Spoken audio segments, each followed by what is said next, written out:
Welcome to cables plus tech channel. இந்த வீடியோவில் நம்ம என்ன பார்க்க போகிறோம் அப்படின்னா, சிக்னல் ஃபயர் கம்பெனிலேருந்து ஒரு 18-1 ஆப்டிக்கல் ஃபைபர் ஸ்டிப்பர் வந்து புது மாடலாக மார்க்கெட்டில் வந்திருக்கு. அதை வந்து நம்ம யூஸ் பண்ணி பார்த்துட்டு அதோட ஃபீட்பேக் என்ன அப்படிங்கிறது தான் இந்த வீடியோவில் பார்க்க போகிறோம்.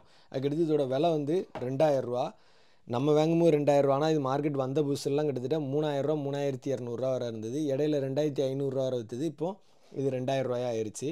2000 ரூபா கொடுத்து இந்த ஸ்டிப்பரை வாங்கினதுக்கு மெயினாக ஒரு காரணம் என்னென்னா, இவ்வளோ ரூபாய்க்கு இந்த ஸ்டிப்பரில் என்ன தான் ஸ்பெஷலாக இருக்குது அப்படின்னு தெரிஞ்சுக்கணும் அப்படிங்கிறக்காண்டி ஒரு ஆர்வத்தில் தான் அந்த பொருளே நான் வாங்கினேன். ஏன்னா நான் மெயினாக யூஸ் பண்ணது வந்து இந்த ப்ரோஸ்கிட் ஸ்டிப்பர் தான் நான் யூஸ் பண்ணிகிட்டு இருக்கேன். ப்ரோஸ்கிட்டை பொறுத்தவரை என்னோடய ஃபேவரட் ஸ்டிப்பரே ப்ரோஸ்கிட் தான். எல்லாமே நான் வந்து ப்ரோஸ்கிட் ஸ்டிப்பர் மட்டும் தான் யூஸ் பண்ணிகிட்டு இருக்கேன் எல்லா மிஷினுக்குமே. அதுக்கடுத்து எப்போவுமே ஸ்டிப்பரில் இப்போ இது வந்து கிட்டத்தட்ட இதிலே நம்ம க்ளீனிங் பண்ண காட்டன் பட்ஸோட சேர்த்து இம்பில்டாக வச்சுருக்காங்க.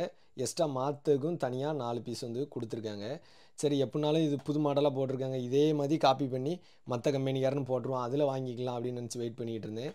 ஆனால் அப்படி யாருமே போடலை. என்னடா அப்படின்னு பார்த்தோம்னா, வாங்கின பிறகு தான் இதில் கவனித்தேன். பின்னாடியே இவங்க வந்து பேட்டன்ட் வந்து வாங்கி வச்சுருக்காங்க. சைனீஸ் பேட்டன்ட்டும் வாங்கி வச்சுருக்காங்க, யூரோப் யூனியன் பேட்டன்ட்டும் வந்து வாங்கி வச்சுருக்காங்க. அதனால தான் இந்த மாடலை வந்து யாருமே காப்பி பண்ணி புது மாடல் ஸ்டிப்பரில் போடலை போலுக்கு. அதாவது புதுசாக ஒன்று வந்து இப்போ 2000 ரூபாய்க்கு விற்கினா இதை அப்படியே காப்பி பண்ணி யாராவது 300 400 ரூபாய்க்கு இதே மாடலில் சேம் ஆப்ஷனோட போடுவாங்க. அப்படி வரும்னு எதிர்பார்த்தேன், அது இன்னும் வரல. அதனால் சரி, 2000 ரூபாய் இருந்தாலும் பரவாயில்ல, இது வந்து வாங்கி எப்படி இருக்குங்கிறத எக்ஸ்பீரியன்ஸ் பண்ணி பார்ப்போம் அப்படிங்கிறக்காண்டி தான் வாங்கினது. ஆனால் இன்னும் நம்ம இதை வந்து ஓப்பனே பண்ணலை. இது நம்ம ஓப்பன் பண்ணி ஃபைபர் டூ வேலை வந்து நடந்துகிட்டு இருக்கனால இதை நம்ம அதிகம் லைனில் நானே கைப்பட யூஸ் பண்ணதுனால என்ன ஃபீட்பேக்கு அப்படிங்கிறத நான் செக் பண்ணி இந்த வீடியோவில் இணைக்கேன். இன்றைய தேதி வந்து உங்களுக்கு இதில் பார்த்துக்கிடுங்க, டிசம்பர் 2ஆம் தேதி.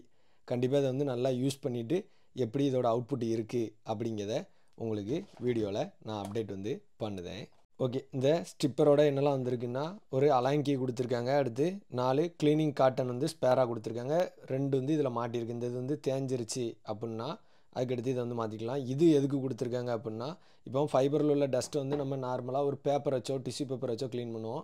அதுக்கு பதில் இதில் வந்து இந்த மாதிரி ஐபிஎல் லிக்விட் வந்து இந்த மாதிரி கேனில் வந்து ஊற்றி வச்சுக்கிட்டோம் அப்படின்னா, இதில் நம்ம இப்படி ஒரு ப்ரெஸ் பண்ணும்போது இந்த காட்டன் வந்து நல்லா ஈரமாக நனைஞ்சு போயிருக்கும். அப்போது நம்ம கோரை வந்து டக்குன்னு இதில் உள்ள இடையில கொடுத்துக்கிட்டு ப்ரெஸ் பண்ணிவிட்டு இப்படி வந்து க்ளீன் பண்ணிக்கலாம். இதுதான் இதோட கான்செப்ட்டு. அதுதான் இதை வந்து கொடுத்துருக்காங்க. பேட்டன்ட்டும் வாங்கி வச்சுருக்காங்க. ஓகே, அதுக்கடுத்து வேறு இந்த ஸ்டிப்பரில் நார்மலாக எல்லாத்தையும் போல தான். ஃபஸ்ட்டு வந்து சிசர் இருக்குது, 3 பாயிண்டில் ஸ்டிப் பண்ணுறதுக்கு இருக்குது. அதுக்கடுத்து இந்த இடத்துல ஸ்டிப்பரை அட்ஜஸ்ட்மெண்ட் பண்ணதுக்கு ஒரு அட்ஜஸ்ட்மெண்ட் வந்து கொடுத்துருக்காங்க. எல்லா ஸ்டிப்பர்லேயும் உள்ளது தான். எக்ஸ்ட்ரா அந்த க்ளீனிங் உள்ளது வந்து இதிலையே வருது. இவ்வளோதான் விஷயம். அதுக்கடுத்து நான் இதில் எடுத்து பார்க்கும்போதே எனக்கு ஒரு விஷயம் என்ன பட்டுதுன்னா, ப்ரோஸ்கிட்டை பொறுத்தளவில் இந்த இதை வந்து க்ளோஸ் பண்ணி வைக்கிறதுக்கு நம்ம கைட்டை இந்த இடத்துலையும் இப்படி அட்ஜஸ்ட் பண்ணிக்கலாம், இல்லைனா இந்த கைட்டையும் இந்த இடத்துலையும் நம்ம அட்ஜஸ்ட் பண்ணிக்கலாம். அதாவது நல்லா ஸ்மூத்தாக இருக்கும். நம்ம யூஸ் பண்ணிவிட்டு டக்குன்னு இதை க்ளோஸ் பண்ணிக்கணும், இங்கே கூட ப்ரெஸ் பண்ணிக்கலாம், இல்லை இந்த கைட்டே இப்படி பண்ணிக்கலாம். ஆனால் இதில் வந்து இங்கேருந்து இந்த சைடு பண்ண முடியாது. இந்த ஒரு சைடு தான் க்ளோஸ் பண்ண முடியுது. அந்த ஒரு சைடு க்ளோஸ் பண்ணதும் உண்மையிலே நல்ல டைட்டாக இருக்குன்னு இருங்க. இவ்வளோ டைட்டாக இருக்குது.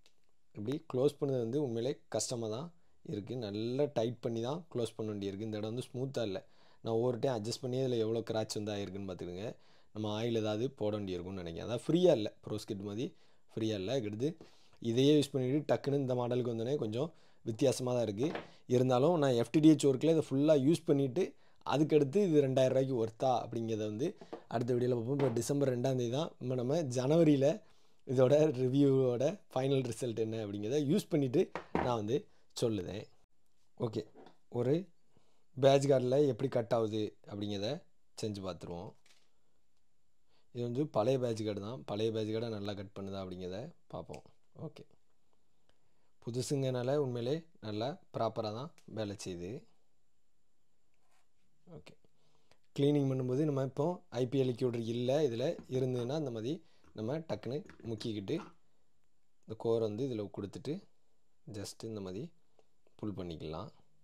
ஆனால் என்ன அளவுக்கு வேலை செய்யுதுங்கிறது தெரியலை. நம்ம அதுக்கும் செக் பண்ணிவிட்டு நான் அப்டேட் வந்து பண்ணுதேன். இப்போதைக்கு இது வந்து கட்டிங் எல்லாமே நல்லா தான் இருக்குது. புதுசுங்கும் போது நல்லா தான் அழைச்சியும் யூஸ் பண்ணிவிட்டு எப்படி இருக்குங்கிறத தான் கட்டாயம் வீடியோவில் பார்ப்போம்.